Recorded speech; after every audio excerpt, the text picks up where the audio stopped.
Well, welcome to The Perspective. I'm Lorie Hartshorn, and we've got an exciting show for you today because I'm sure you're in a place somewhere where maybe you feel a little disconnected. It could be your workplace, it could be family, but connection is so important. Connection actually empowers us. Well, today my guest is Alicia Lee. She's a former Goldman Sachs executive and elder at her Manhattan church. And Alicia recently launched a very cool thing. It's called Faithly, a professional network for ministry leaders, described as the LinkedIn for the church. Well, the platform connects pastors and chaplains and nonprofit staff and worship leaders and more, helping them collaborate and share resources and find support in the face of burnout. And Alicia joins us to share what Faithly is and why it matters and the vision for supporting the next generation of Christian leaders. Let's meet Alicia. Well, Alicia, welcome to The Perspective. It's just a delight to have you here with us today. Thank you, Lorie. It's a real pleasure to be here with you. Well, I always love to know people's stories. So I want you, before we talk about all this amazing ministry stuff you're doing, take us back and tell us a little bit about who Alicia is. Like your experience, you have experience in finance and ministry that led you to launching this thing called Faithly. But what's your personal story in following Jesus first? Yeah, that's a great question. Well, I guess finance and ministry is not the usual combination. So, there's a story there. I moved to New York City in 2004 to start my career in finance. I joined a firm called Goldman Sachs, and I worked there for almost 20 years. I ran a sales desk on the equities trading floor. And at the same time, I was also serving at my local church. And the Lord used my local church very powerfully to transform my life many years ago. And so I served there the way that I worked at my job at Goldman. It was like another job for me. And, I thought I would be at Goldman my entire career, but God had a different plan for me. So because I served at my church for a long time, I saw how difficult and how challenging and how isolating ministry can be. During my time at Goldman, I was part of leading these vast systems of connecting capital and opportunity. And I think that the Lord had a vision for my life of taking that experience and bringing connection to the ministry world. So I left my job at Goldman in 2002. I left Goldman on a Monday, and I started Faithly on a Tuesday. Wow. I mean, you are so right that often we would never connect a career in finance to like a call in ministry. But how did you see, while you were there, those 20 years you were there, what was ministry? What did that mean to you in that marketplace setting? Gosh, well, I think that Wall Street can be a tricky place to work, right? Like the movies that you've seen, they are caricatures of Wall Street, but there's an underlying truth there. You put your personal self-interest first. It's a rat race, hustle culture. It's all of those things. I think that being in the marketplace and doing ministry there, it means doing things a different way, doing things personally and with integrity, choosing the right path, not always the fast path. And I think that when people know that you're doing that in the name of Jesus, that's a very, very powerful testimony. Yeah, I am sure. I mean, the point is our ministry is wherever God puts us, right? Like That's right. we're all in ministry, but you had this call, this tug, this sense that God wanted you to do something more, in a sense. What exactly is Faithly, and why did you see a need for a platform, for specifically ministry leaders? Yeah. Well, so the analogy that I like to use for Faithly is not Facebook or Instagram. It's not social media. The analogy that I like to use is LinkedIn, because LinkedIn has a lot of the properties of social media, but the connection that it brings about is for a purpose.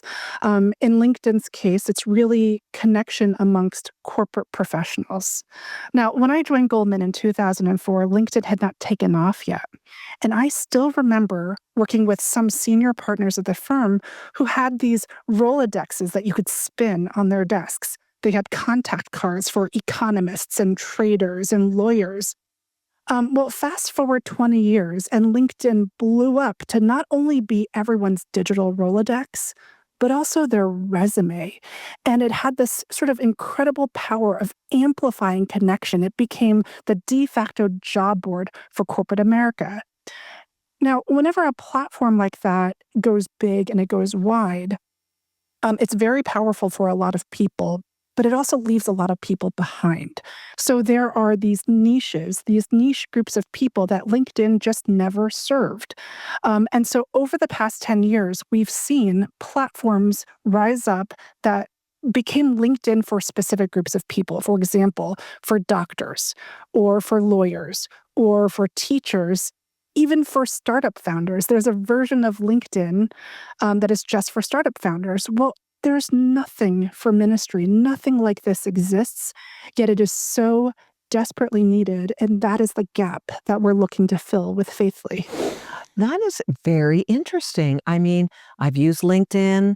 I understand, the connection professionally and to find people in your different fields of work. And like you say, your resume's up there. But I never realized that you're right. There is a gap. I mean, for ministry leaders, then, what do you see this as? Maybe they're facing burnout and challenges and long hours and stress, maybe similar to, working another job. But there's a unique thing that happens when you're working in ministry. And how does Faithly then support the well-being of those working in ministry? Yeah, that's a great question. And so this is where I think about my own personal experience in serving my church as a lay leader. I think that those who've been called to serve, whether you are in vocational ministry or marketplace ministry, I think the Lord fills us with this sense of purpose and this like laser focus on the community and the people He wants us to care for. And I think it's a great thing, but it can also lead us to be really siloed and really isolated. We think that we need to solve all of our problems within the four walls of our church. So I can't tell you how many times in my own church we reinvented the wheel. We didn't think to call up another church leader. We just did it on our own. And it wasn't out of a sense of thinking we should do it on our own. We just That's just kind of what we did. We just looked straight forward at the problem and didn't look anywhere else. Um, what I'm excited to build with Faithly is a place where people who are serving the church, whether it's at a church or another ministry like a Christian nonprofit, a place where they can go and say, I can find the people that I need there. I can find the resources I need there. I can ask questions. I can find solutions and not be isolated. You I do a lot of demos of our product for pastors. I'll bring a pastor onto a Zoom and say, this is Faithly, and let me show you around. And some of the most gratifying moments are when the pastor sort of looks at the profile pictures of other pastors, maybe some in their area. And that moment where I can see some emotion on their face, like, gosh, I'm not the only one doing this. I think that's really powerful. It is so powerful. I spent years pastoring, specifically overseeing small group ministry. And to your point, we tend to recreate the wheel. Like, we're not the first people to run small groups in a church, right? And the best thing I did, I have to say, is I joined a network of small group pastors. Yes. That network actually changed my life, my leadership. I was so inspired. And it was through actually Steve Gladen, who is the small group pastor at Rick Warren's church, Saddleback Church. And I'm in this church in Canada. And I got to be a part of what, this massive church was doing. But Steve coached me. I created my own network then up in Ontario, where I live and serve. And it just shows that we need each other in ministry. I didn't have to recreate the wheel, to your point. We're going to come right back with more from Alicia, learning about Faithly, because I'm really excited about this. Like, honestly, in the years I've spent in ministry, I wish Faithly had existed, but we're going to come right back with more of this conversation. So stay tuned.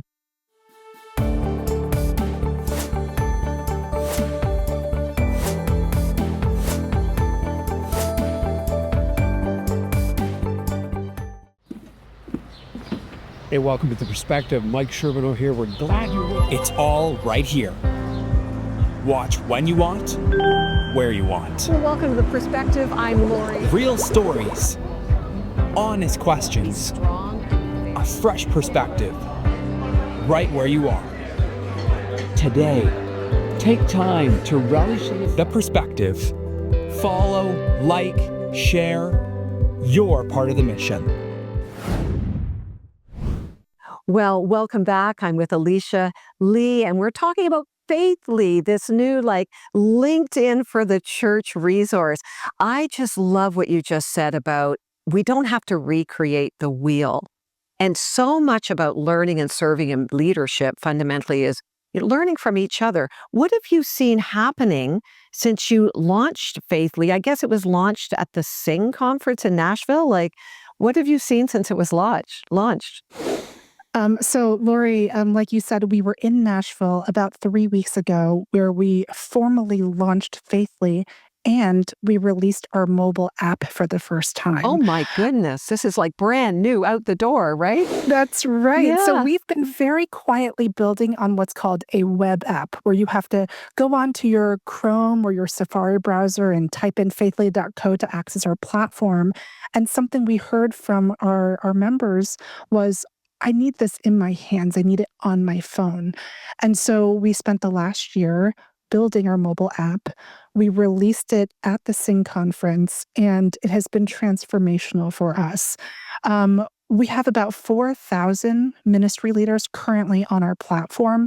And the moment we released our mobile app, we saw the interactions really pick up. We saw engagement really begin to happen once people have this resource in their hands. We're seeing pastors in California post encouragement and prayer. Pastors in Canada responding and saying, hey, thank you, brother. We're seeing pastors from Kentucky post podcasts and blogs to share with their peers. It's been really, really exciting to see.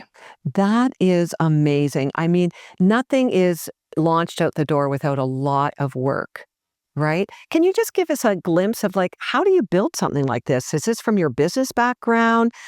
How do you even know how to do this?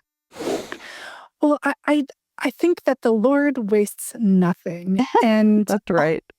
all of my time at Goldman trying to scratch out a business on the trading floor, calling clients, getting feedback, building relationships, those are all things that I did to build Faithly. The first thing I did when I began to build Faithly was to cold call a whole bunch of pastors to ask them for their feedback on what they would like from a platform like this. And so this is something that's been built on feedback, on relationships, old and new.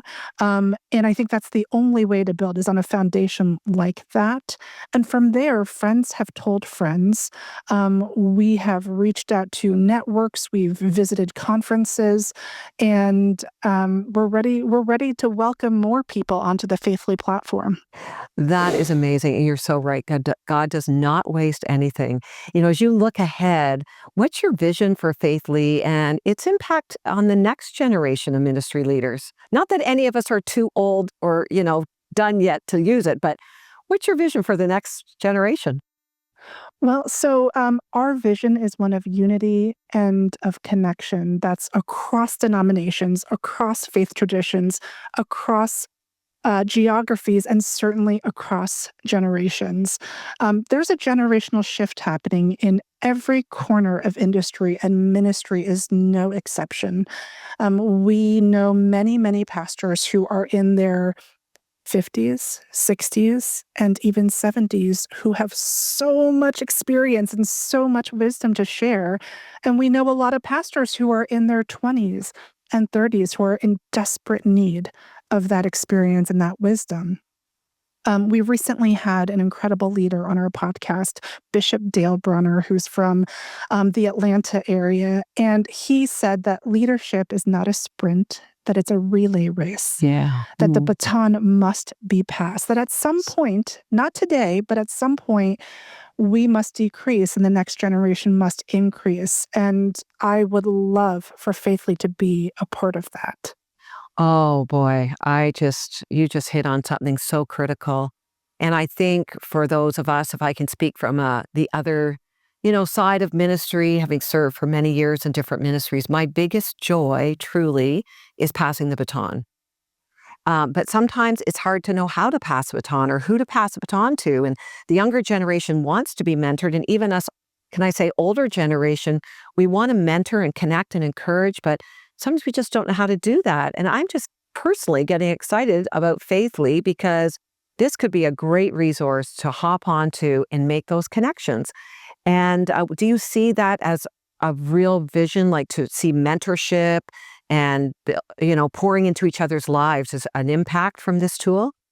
Absolutely. I think that that is the real practical need that comes from connection. We don't want connection just for connection's sake. We want all of what you just said to flow out of connection. Right. How are Canadian leaders? I'm sitting on the other side of the border here, and I know this is a global thing, but how are Canadian leaders using Faithly, and what role do they play in this growing network? Like, even how can we be involved? That's a great question. So, Lorie, that ministry is inherently global. I may be in New York City. We may have built it in New York City, but it's not for New York. It's not for America. It's not just for Canada and America, right? It's for global ministry. We have Canadian pastors who are currently on the platform, connecting and engaging and creating content. There's a man, one of my favorite content creators on Faithly. His name is Jim Brown. He is a lay leader in the church. His trade, I guess you would say, is he's a management and board consultant. And he has started writing a monthly article called The Imperfect Church Leader, taking all of his wisdom as a management and board consultant and writing about it through the lens of the church leader. And he hails from Waterloo, Canada, Lorie. So Canadian ministry leaders are getting involved. Well, I actually know who Jim Brown is. How's that? Is it a small world? You know what? I love that so much. I think about all the ways in which people have encouraged me throughout the years, and that is one of my primary callings, is to encourage and equip others. And this is just going to be a wonderful tool. So tell me a little bit more before we wrap up here. How will global connection happen, do you think? Like, is it already started? Like, how does this kind of thing reach the globe? Well, ministry itself is global. I don't know a church that isn't connected with a ministry or a church overseas, supporting them, encouraging one another. And so I think it's going to happen like just organically. It's already begun to happen. We have users, like I said, who are in Canada. We have users in the UK, in India, in Australia, and New Zealand. This wasn't intentional on our part. It is a reflection of the ministry landscape. Yeah. Yeah, it's so beautiful. And I just love that because I believe that we learn so much, especially from other cultures, because a lot of times you only know what you know and your own experience. But the church is global, and the way God works around the world is just so critical as a leader. Just your final thoughts, Alicia, on what would you say to leaders today that are in ministry? What would be a word of encouragement to them?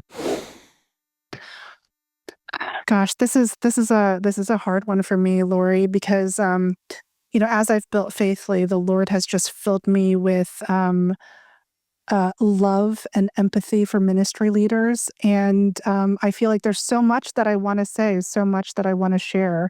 But I guess what I would say is keep going. Hmm. Even in moments where it feels really hard, where it feels like maybe you're even questioning your calling, I would say you've heard correctly. God has called you and has equipped you and has built you for this moment. Keep going. Oh, that is the word. I do believe that discouragement and just wanting to quit is a reality for many in ministry. Alicia, thank you. Thank you for listening to God. Thank you for stepping out yourself. Thank you for, putting boots on the ground, as we say, and getting it done. And for those who want to connect, go to faithly.co. Is that correct? Faithly.co. That's Yeah. right. And you can join this ever-growing community. Thank you for joining us today, Alicia. Thank you, Lorie. Yeah. We'll be right back. Did you know you can stream our shows on demand? We are thrilled to announce the launch of our channel on Roku TV. You can now watch the Perspective shows anytime you like and navigate through a variety of playlists.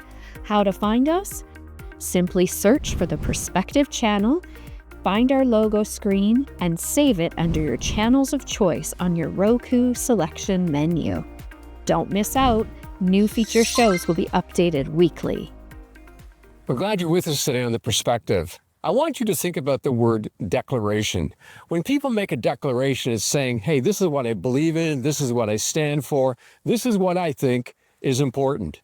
And all throughout the Bible, people make declarations. And in this situation that we're going to talk about today, a man named Moses and his sister Miriam, they make a declaration of gratitude to God. You remember the story, how the Egyptians were chasing the Israelites and they went into the Red Sea and they drowned. But the Israelites came out on the other side. Their enemy was gone. And they said, we need to thank God for how he's protected us and how he's brought us through. Now, granted, you and I have never had that kind of an experience, but every day we have an opportunity to give thanks to God. And when you start to give thanks to the Lord, it changes your perspective. I know that's happened in my own life, because a declaration is when you speak truth that reminds people of what has happened and the ongoing results. I want to read to you just a few verses from the book of Exodus, chapter 15. And it says, Moses and the Israelites sang this song to the Lord. I will sing to the Lord, for he is highly exalted. The horse and driver he hurled into the sea. The Lord is my strength and my defense. He's become my salvation. He is my God, and I will praise him. My Father's God, and I will exalt him. The Lord is a warrior, and the Lord is his name. When you and I, by God's grace, have come through a trial or experienced blessing in your life, what do? It's one thing to say, oh yeah, thanks, and then we move on. But when you ponder and when you reflect on what God has done, you realize that every day is a gift. Every day is a gift from him. And Moses and Miriam, they wrote this song, and especially Miriam, she wrote the song, his sister. Maybe she was more poetic than her brother. Who knows? We'll find out when we get to heaven. But she describes in great grandeur how God had brought them through. It's kind of like one of the many folk songs we grew up with in the 70s and the 80s and the 90s that seem to be making a resurgence.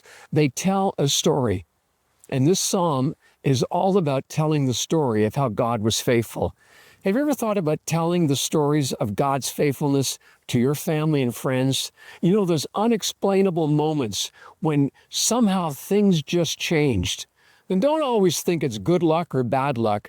I have learned that it's God's presence that makes the difference. It was a declaration that Miriam made that their deliverance came from God. And it's in those moments when I think about how God has brought me through that I find strength for the present. I think of how I've shared with you before, I went through an incredible period of sickness and wondered if I was going to die. But it was in those moments that God brought me through. And I declare his praise. I think of my friend David, who also went through a period of cancer and how the doctor said there's no hope, but God is a God of hope, and he touched his life. But greater than even the physical healing, I want to declare the praise to God for what he's done for me. I suppose, like many Canadians, I grew up wanting to be a hockey player, and Maybe I had a chance, maybe not, but in my mind, I was always scoring the winning goal.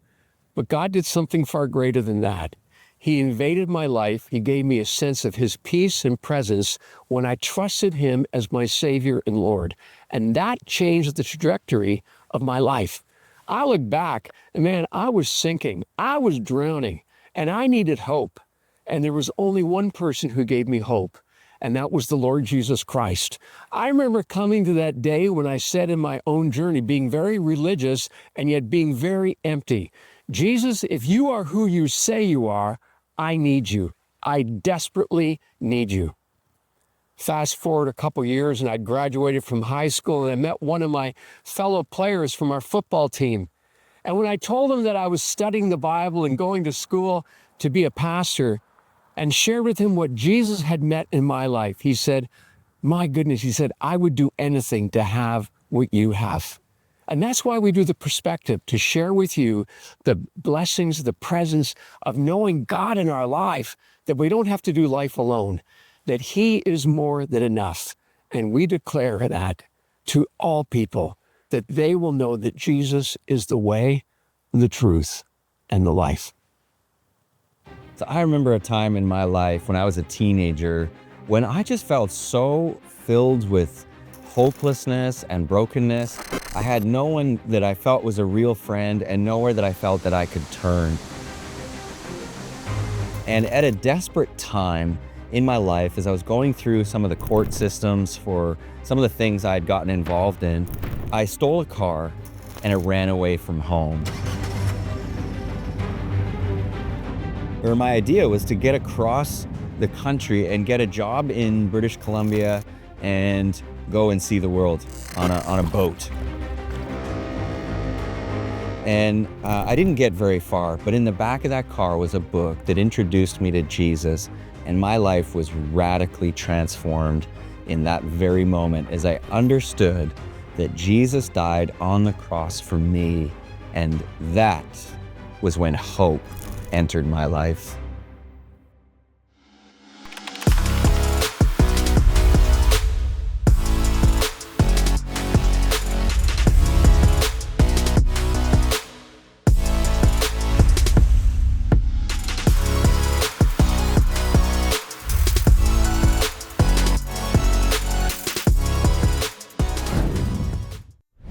Well, I trust today has encouraged you to find connection, especially if you're working in the area of ministry. Now, we're all called to ministry and we all need connections and encouragement. So I really think this tool that Alicia Lee was sharing today, Faithly, is for everyone, anyone who loves Jesus and wants to connect with others. But especially if you're a ministry leader, or maybe you want to share this with your pastor and your ministry team at your church or in the nonprofit world, share faithly.co. I know I'm going to join. We all need support and encouragement from each other, don't we? And if you need prayer, we're here for you. 1-855-910-6297, 24 hours, 7 days a week. We want to encourage you right there on the phone. So there's two ways that you can find encouragement today. And also, if you want to share this show with others, please do. It means the world to us. Check out theperspective.tv for all the places that you can find The Perspective Show. We're now on pray.com and NRB TV and, of course, YouTube. So thank you for those of you who are watching faithfully. Thank you for your gifts, your financial gifts towards this ministry. You can't do it without you. So I would say connect today, encourage someone today, maybe pass the baton today. Thanks for joining us.